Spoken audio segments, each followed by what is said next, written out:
आज की वीडियो में हम बात करेंगे मंत्रों के वैज्ञानिक आधार के बारे में। और आगे बढ़ने के पूर्व आपसे आग्रह है कि इस नए चैनल को अपना पूरा प्यार और समर्थन दें। वीडियो पसंद आए तो इसे लाइक भी करें, चैनल को सब्सक्राइब करें, बेल आइकॉन दबाएं, जिससे हमारे आने वाली वीडियो की सूचना आपको समय से प्राप्त हो सके। मित्रों, मंत्र और कुछ नहीं, हमारी अपनी बात को, हमारी अपनी प्रार्थना को देवी देवताओं तक, ईश्वर तक, सभी नवग्रहों तक पहुंचाने का एक माध्यम मात्र है। इसके अलावा और कुछ भी नहीं। इसमें बस एक बात का ध्यान रखना अति आवश्यक है कि इन मंत्रों का उच्चारण वेदों में बताए गए तरीके से, यानी वैदिक रीति से होना चाहिए, तभी इन मंत्रों का पूरा फायदा हमें प्राप्त होगा।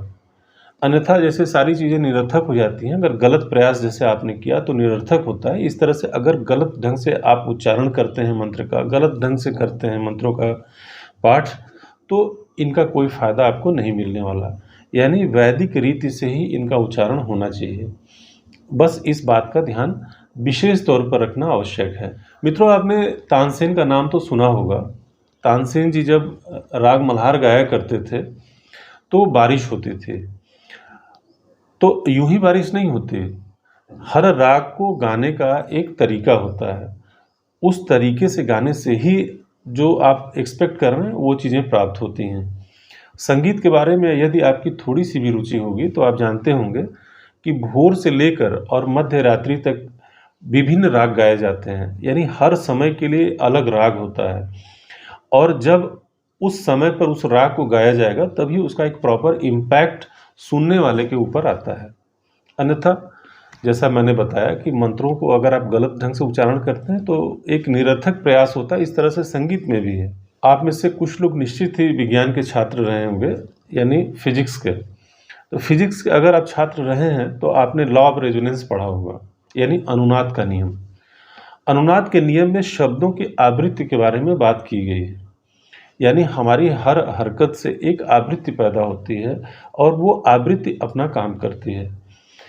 एक उदाहरण के माध्यम से आपको बताना चाहूँगा। जब सैनिकों की टुकड़ी किसी पुल से गुजरती है तो उस टुकड़ी को थोड़ा छितर-बितर कर दिया जाता है, इसलिए कि जो अगर उसकी जो फ्रीक्वेंसी यानी आवृत्ति अगर पुल की आवृत्ति से मैच कर गई तो पुल टूट सकता है। तो आप शब्दों के पावर को आप समझ सकते हैं इसी बात से। आप कभी रेस्टोरेंट्स में या जहाँ म्यूजिकल इवेंट्स होते हैं, जहाँ हैवी इंस्ट्रूमेंट्स बजाए जाते हैं, आपने कई बार बर्तनों के खड़कने की आवाज़ सुनी होगी, या कई बार आपके खुद के शरीर में एक हरकत सी होती है जब आप बहुत हाई पिच पे कोई आवाज़ सुनते हैं म्यूजिकल इंस्ट्रूमेंट की। और यही आवृत्ति तब उत्पन्न होती है जब आप सही ढंग से मंत्रों का उच्चारण करते हैं। तो जैसा मैंने शुरू में कहा था कि मंत्र और कुछ नहीं, अपनी बात को ईश्वर तक पहुंचाने का एक माध्यम है। लेकिन ये माध्यम तब आपका पूर्ण होगा जब आप इसको सही ढंग से इसका उच्चारण करेंगे। तो मैं समझता हूँ ये वीडियो आपको निश्चित ही बहुत पसंद आएगा। आगे और भी इस प्रकार के कंटेंट सुनने के लिए वीडियो को लाइक करें और चैनल को सब्सक्राइब अवश्य करें। धन्यवाद।